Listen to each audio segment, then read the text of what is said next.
This is Steve Zumbrin again, speaking on the subject of the demise of John Harbaugh and the Ravens. And I guarantee you, this will be one of the most amusing, amazing, incredible videos you've ever heard in your entire life because it pertains to myself, another person, and God. Okay? When God's involved, you better be careful because God, God is, man, he's magnified. He's omnipotent. He's everything. He's my everything all day long. I adore him, worship him, and glorify his name.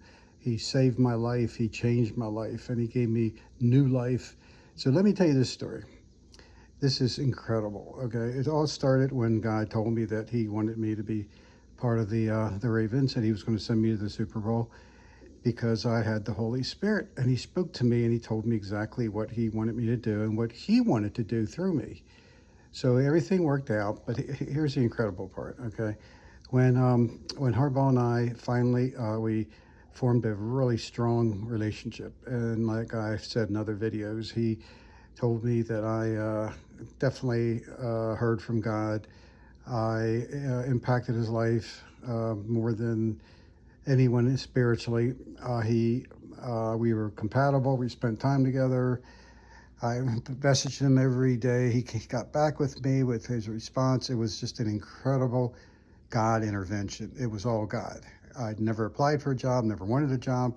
He gave me, well, it wasn't a job. It wasn't even an intern, but we were friends, okay? He wanted me to be part of the spiritual team, and I have a text that says that he wanted to use my spiritual gifts to be part of the team. Okay, so this is how it unfolded. He had me come out to camp, and then he wanted me to go to the away games. He wanted me to be part of the team. He wanted me to intermingle with the players. He wanted me to form like a relationship with the chaplain.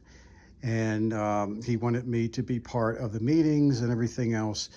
And what he did was because I asked him, I said, can I just have my own position? Can I just work with you as a spiritual advisor or just, be independent of him?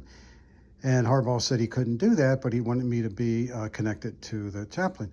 So what happened was he asked me to have luncheon with him and talk to him and convince him to be part of the spiritual team. So I go to we go to Green Turtle in White Marsh and for lunch, and guess what?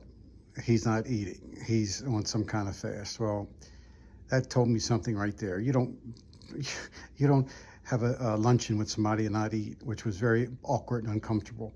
I did most of the talking. I told him about all the miracles of my life and what God did and how God speaks to me. And I just told him everything about the Holy Spirit, the gifts and everything. And he just sat there the whole time with just like bored to death, like he already had his mind made up. So we were there about an hour or so. And then finally I knew he wasn't interested. So I left, and then I asked him to let me know what he thought, if I could be part of the team, and he never got back with me. And finally I kept asking, and he finally said that God told him not no, that I wasn't supposed to be part of the team. The same God that told me, well, I shouldn't say the same God, God told me that he wanted me part of the team. So I don't know what God he was talking about. Very strange that God would tell me something and tell him something totally different. In other words, one of our gods is not in tune with the other, okay? Or maybe they are in one. But the bottom line was that he did not want me around, okay? Now, here's the interesting part. Harbaugh finally overrode him and said, I want you to come to camp. I want you to be, a volunteer, and you do anything you want to do. You talk to any of the players. You can do whatever you want for a couple years or so. So I would go, and I could tell he was extremely jealous. And I knew behind the scenes, and everything that I'm telling you, I've told him, and he knows. I'm not talking behind his back. I've confronted him many times. I warned him not to mess with God, and that they would pay the price. The team would pay the price.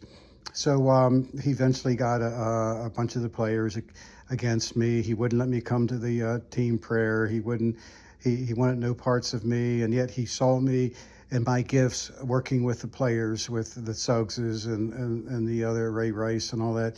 He saw me work with them, but he was extremely had an attitude about things. And I confronted him with things that he said about me to the other players, which I'm saying all this is because this causes dissension, and a house divided itself cannot stand. And God was not happy. And I kept telling him God was not happy. I told Harbaugh, God's not happy. And when God's not happy, guess what happens? You pay the price. So he allowed the spirit of jealousy, the spirit of just all kind of nasty spirits against me. And again, everything I mentioned, I'm talking about now, I confronted him and warned him many times. I warned him many times, and I told him, you don't mess with God. God has a plan, and you're coming against it. And guess what happened? Strange things happened. Strange things happened.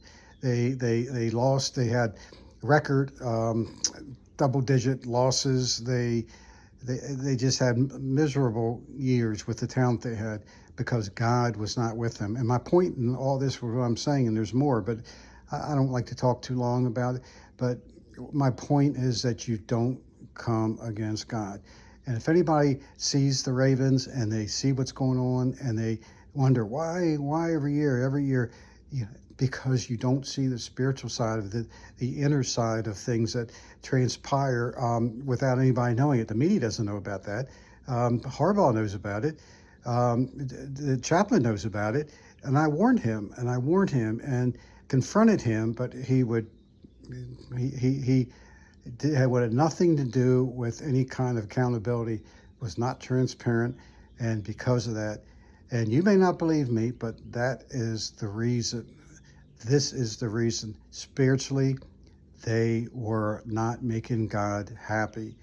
God was not happy. God had a plan, and let me just say this, the Chaplain had his own agenda, and when you have your own agenda against God's agenda, guess what's going to happen? You're going to have devastation, disappointment, and you're going to have the final word is demise. Last year, God said, I had enough. I had enough of the Chaplain, had enough of his defiance, had enough. All these are D words: disappointment, devastation, demise, defiance. Demonic I call it demonic, that when you don't hear from God and you claim that you hear from God and then you voice exactly what God ordained, you're going to pay the price. I'll pick up on this. Thank you.